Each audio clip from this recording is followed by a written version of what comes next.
Hello guys, मैं हूं अबीहा इंतखाब। आपके अपने यूट्यूब चैनल ज्ञान स्थली क्लासेस में आपका स्वागत है। तो आज हम आपको बताएंगे यूजीसी नेट और सीएसआईआर नेट में क्या अंतर होता है। यूजीसी नेट और सीएसआईआर नेट में क्या डिफरेंस होता है, कितनी एज लिमिट्स दोनों की अलग अलग होती हैं, किस वेबसाइट, क्या वेबसाइट भी अलग अलग होती है जहां से हम इस फॉर्म को फिलअप कर सकते हैं, और योग्यता मापदंड क्या होना चाहिए। तो इन सब पे डिटेल में बात करते हैं। देखिए, ये है एक ही जैसी परीक्षा लगती है, लेकिन कुछ इसमें अंतर होता है और बच्चे अक्सर कंफ्यूज हो जाते हैं। तो इसलिए मैंने ये वीडियो बनाया है आपके कंफ्यूजन दूर करने के लिए। तो चलिए आज का वीडियो स्टार्ट करते हैं। वीडियो स्टार्ट करने से पहले बता दूं, अगर आप हमारे चैनल पे नए हैं तो चैनल को सब्सक्राइब कीजिएगा, क्योंकि हमारे चैनल पे यूजीसी नेट जीआरएफ की कंप्लीट तैयारी करवाई जाती है। तो चैनल सब्सक्राइब कीजिएगा, वीडियो लाइक कीजिएगा। तो चलिए जानते हैं यूजीसी नेट और सीएसआईआर नेट में क्या अंतर होता है। तो हम लोग यूजीसी नेट और सीएसआईआर नेट के बारे में जान रहे हैं। तो देखिए, सबसे पहले हम कुछ जानते हैं किसी व्यक्ति के बारे में या किसी भी चीज के बारे में। तो सबसे पहले चीज होती है कि उसका नाम क्या है। तो ये यूजीसी नेट और सीएसआईआर नेट का फुल फॉर्म क्या है, पहले इस पे बात कर लेते हैं, फिर आगे हम बात करते हैं। देखिए, नेट और यूजीसी नेट का पूरा नाम क्या है। तो university grants commission national eligibility test, ये यूजीसी नेट का फुल फॉर्म है। ठीक है, विश्वविद्यालय अनुदान आयोग भी इसे कहते हैं हिंदी में। University grants commission national eligibility test यानी कि यूजीसी नेट। सीएसआईआर नेट का पूरा नाम क्या है। तो council of scientific industrial research नाम है पूरा कंप्लीट सीएसआईआर का, और नेट का बिल्कुल वही है नेशनल एलिजिबिलिटी टेस्ट। आप इसमें आगे जोड़ लीजिए तो वही चीज हो गई, council of scientific industrial research national eligibility test. ठीक है, तो यहां पे आपको देखिए कुछ कुछ अंतर आपको समझ में आ गया होगा। अगर कुछ नहीं समझ में आया तो चलिए आगे हम डिटेल में बात करते हैं, कोई बात नहीं। देखिए, देश में हर साल लाखों उम्मीदवार यूजीसी नेट यानी कि राष्ट्रीय पात्रता परीक्षा और सीएसआईआर नेट की परीक्षाएं बैठते हैं। इन परीक्षाओं को पास करने वाले उम्मीदवार कॉलेज और विश्वविद्यालय स्तर पर लेक्चरर की जॉब पा सकते हैं, और साथ ही अपने पीएचडी को आगे बढ़ाने के लिए एक जूनियर रिसर्च फेलोशिप जीआरएफ के साथ उम्मीदवारों को भी पुरस्कृत करते हैं। देखिए, जीआरएफ पे मैंने डिटेल में वीडियो बनाई है। जीआरएफ क्या है, जीआरएफ का फुल फॉर्म क्या है, कैसे मिलती है वित्तीय सहायता, योग्यता मापदंड क्या होना चाहिए, सारे सवालों के जवाब मैंने दिए हैं, तो आप उसको देख सकते हैं। सीएसआईआर, यूजीसी नेट और यूजीसी नेट में कई समानताएं हैं, लेकिन ये दोनों परीक्षा अलग अलग उद्देश्य से आयोजित की जाती है, जिसके कारण ही अधिकतर लोगों को इन दोनों परीक्षाओं को लेकर कंफ्यूजन हो जाती है, और कई लोग इन परीक्षाओं को एक ही मानते हैं। हालांकि कई समानताएं होने के बाद भी इन दोनों परीक्षाओं में कई असमानताएं हैं। दोनों परीक्षाएं अलग है और इसका आयोजन भी अलग अलग किया जाता है। ठीक है, देखिए अलग अलग वेबसाइट से हम आवेदन कर सकते हैं। तो अलग अलग वेबसाइट देखिए, अगर आप सीएसआईआर यूजीसी नेट की परीक्षा देना चाहते हैं तो आपको जो आप देख रहे हैं CSIRnet.NTA.NIC इन पर जाना होगा और यहां से अप्लाई करना होगा। और वहीं यूजीसी नेट के लिए आपको UGCNet.NTA.NIC इनसे अप्लाई करना पड़ता है। देखिए, वेबसाइट यहाँ पे अलग अलग है। ठीक है, अगर आप इन दोनों में किसी एक में आवेदन करना चाहते हैं तो यहाँ पे आपको बहुत अच्छी इंफॉर्मेशन मिली है कि दोनों की वेबसाइट बिल्कुल अलग है। आप एक ही वेबसाइट पे अप्लाई नहीं कर सकते दोनों के लिए। ठीक है, देखिए इसमें यूजीसी नेट दोनों की तहत आता है। एनटीए जो नेशनल टेस्टिंग एजेंसी, ये दोनों एग्जाम करवाती है आपकी। एनटीए 2018 से एनटीए करवा रही है ये दोनों एग्जाम। एनटीए यानी कि नेशनल टेस्टिंग एजेंसी की बात हो रही थी।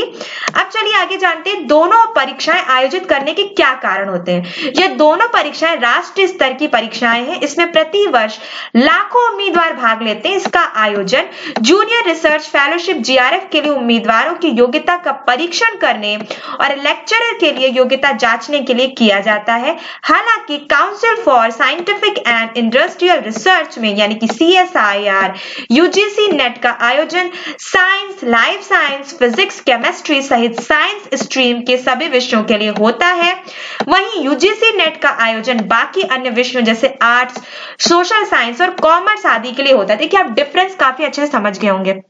मैंने पहले ही बताया था कि जब आप फुल फॉर्म इसका मैं पढ़ा रही थी, आपको बता रही थी, तभी आपको कुछ कुछ समझ में आ गया होगा कि सीएसआईआर जो है ये साइंस स्ट्रीम के लिए है। ठीक है। और यूजीसी नेट जो है ये आर्ट स्ट्रीम के लिए है, कॉमर्स स्ट्रीम के लिए, सोशल साइंस के जो बच्चे स्टूडेंट्स होते हैं जिन्होंने पीजी कंप्लीट की होती है और जिसने पीजी साइंस में कंप्लीट की होती है उनके लिए CSIR यूजीसी नेट होता है, और जो बच्चे आर्ट्स में होते हैं, कॉमर्स में होते हैं, उनके लिए यूजीसी नेट होता है। ठीक है, देखिए छोटा सा डिफरेंस है यहाँ पे, कंफ्यूजन अब आपके बिल्कुल दूर हो जाएगी। यहां से आप एकदम कंप्लीटली समझ चुके होंगे कि CSIR क्या है।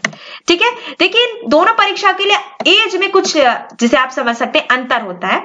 यहाँ पे देखते हैं हम CSIR यूजीसी नेट और यूजीसी नेट के लिए सिर्फ जूनियर रिसर्च फेलोशिप की आयु सीमा में अंतर होता है। देखिए जूनियर रिसर्च फेलोशिप यानी GRF जो होता है, मैंने GRF में कंप्लीट बताया कि आपको एक स्कॉलरशिप मिलती है, तो GRF के लिए यहाँ पे एज लिमिट है। और अगर आप सिर्फ नेट करना चाहते हैं, CSIR यूजीसी नेट या यूजीसी नेट करना चाहते हैं, तो उसमें कोई एज लिमिट नहीं है, आप कितने भी साल के हो जाए आप कंप्लीट कर सकते हैं। लेकिन अगर आप GRF सोच रहे हैं अपने दिमाग में कि आप GRF से क्लियर करके फिर आपको वित्तीय सहायता मिले, तो उसकी सिर्फ एज लिमिट्स है, देखती है यहाँ पे। लेकिन इस लेक्चररशिप के लिए आयु सीमा में ज्यादा अंतर नहीं है। CSIR यूजीसी नेट के लिए GRF उम्मीदवारों की अधिकतम आयु 28 वर्ष होनी चाहिए। देखिए CSIR की मैं बात करूं जो साइंस स्ट्रीम में होते हैं, वहीं यूजीसी नेट के लिए अधिकतम आयु 30 वर्ष होनी चाहिए। देखिए 2 वर्ष का छूट मिल रही है यहाँ पे। देखिए ये अलग बात है कि जो बच्चे रिजर्वेशन कोटे में आते हैं उनको 5-5 वर्षों की छूट अलग अलग मिलती है, वो अलग चीज है। लेकिन अगर यहाँ पे हम एक मापदंड की बात करते हैं, जर्नल मापदंड की, नॉर्मल मापदंड की बात करते हैं, तो यहाँ पे 28 साल उनको GRF के लिए मिल सकता है जो CSIR यूजीसी नेट करना चाहते हैं, यानी साइंस स्ट्रीम में है, और 30 साल उनको मिलता है जो आर्ट स्ट्रीम में है। इसके साथ ही दोनों परीक्षाओं में लेक्चररशिप के लिए कोई अधिकतम आयु सीमा नहीं है, यानी कि नेट की मैं बात कर रही हूँ, नेशनल एलिजिबिलिटी टेस्ट की। यूजीसी नेट का परीक्षा पैटर्न क्या होता है? ठीक है, CSIR का भी परीक्षा पैटर्न हम देखेंगे, पहले यूजीसी नेट का देख लेते हैं। यह दोनों परीक्षाएं कंप्यूटर आधारित परीक्षा होती है, CBT यानी कंप्यूटर बेस्ड टेस्ट होता है, लेकिन दोनों परीक्षा का पैटर्न अलग अलग होता है। यूजीसी नेट में परीक्षा में 2 पेपर यानी पेपर 1 और पेपर 2 शामिल है। पेपर 1 में 100 नंबर के 50 प्रश्न और पेपर 2 में 200 नंबर के 100 प्रश्न पूछे जाते हैं। देखिए पेपर 1 जर्नल होता है, वो सबको देना पड़ता है, लेकिन पेपर जो 2 होता है यानी कि पेपर 2 जो होता है वो आपका एक ऑप्शनल सब्जेक्ट जो आपने जिससे मास्टर्स की डिग्री यानी कि पीजी कंप्लीट किया है किसी भी सब्जेक्ट से, हिंदी से, ज्योग्राफी से, इंग्लिश से, तो उसमें आपके 200 नंबर के एग्जाम होते, पेपर होगा आपका। और जो फर्स्ट पेपर होता है वो जर्नल होता है, सबके लिए वो सेम पेपर होता है। ये परीक्षा पूरे 3 घंटे के लिए होती है, दोनों साथ ही में होती है। इस परीक्षा में कोई भी निगेटिव मार्किंग नहीं होती, बहुत अच्छी बात है।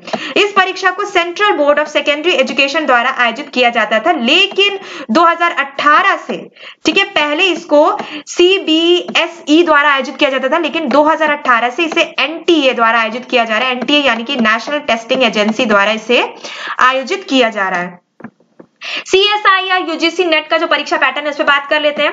इस परीक्षा में प्रश्न वस्तुनिष्ठ प्रकार यानी कि MCQ के होते हैं। उम्मीदवारों के लिए इस परीक्षा में 200 नंबर निर्धारित किए जाते हैं। परीक्षा के लिए कुल 3 घंटे का समय दिया जाता है।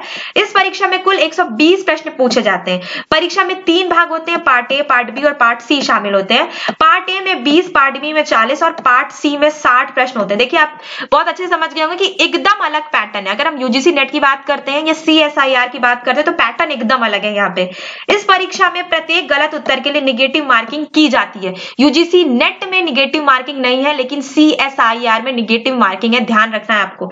इस परीक्षा को council of scientific industrial research द्वारा आयोजित किया जाता है। ठीक है, CSIR का जो फुल फॉर्म है मैंने बताया। दोनों परीक्षाओं में अंतर क्या होता है उस पर बात कर लेते हैं। यूजीसी नेट परीक्षा के सिलेबस में कला, मानविकी, सामाजिक विज्ञान, वाणिज्यिकी आदि विषयों से प्रश्न पूछे जाते हैं। वहीं CSIR नेट में जीवन विज्ञान, भौतिकी विज्ञान और रासायनिक विज्ञान, गणितीय विज्ञान और पृथ्वी, वायुमंडलीय, महासागर और ग्रह विज्ञान आदि विषयों के प्रश्न आते हैं। इसके अलावा यूजीसी नेट में विज्ञान के अलावा अन्य क्षेत्र में पोस्ट ग्रेजुएशन होना अनिवार्य है। वहीं CSIR नेट के लिए विज्ञान क्षेत्र में पोस्ट ग्रेजुएशन आपका कंप्लीट होना चाहिए। देखिए पोस्ट ग्रेजुएशन दोनों में कंप्लीट मांगा गया है, लेकिन रिक्वायरमेंट्स यहाँ पे देख सकते हैं आप, जिसे देख सकते हैं कि इनके मापदंड थोड़े अलग अलग हैं। यहाँ पे जो अगर हम CSIR की बात करें तो साइंस स्ट्रीम में आता है और ये आर्ट्स स्ट्रीम में आता है, कॉमर्स स्ट्रीम में आता है। ठीक है, अगर हम यूजीसी नेट की बात करते हैं तो इस वीडियो में हमने बहुत अच्छे से जान लिया कि परीक्षा पैटर्न अलग है। यूजीसी नेट में निगेटिव मार्किंग नहीं है, लेकिन CSIR में निगेटिव मार्किंग है। तो आप अच्छे से परीक्षा पैटर्न इसका समझ गया। वेबसाइट अलग अलग है, यहाँ पे NTA नेशनल टेस्टिंग एजेंसी ही ऑर्गेनाइज करती है। तो आज का वीडियो बस इतना ही। वीडियो देखने के लिए थैंक यू। चैनल को सब्सक्राइब कीजिएगा, वीडियो को लाइक कीजिएगा। Thank you.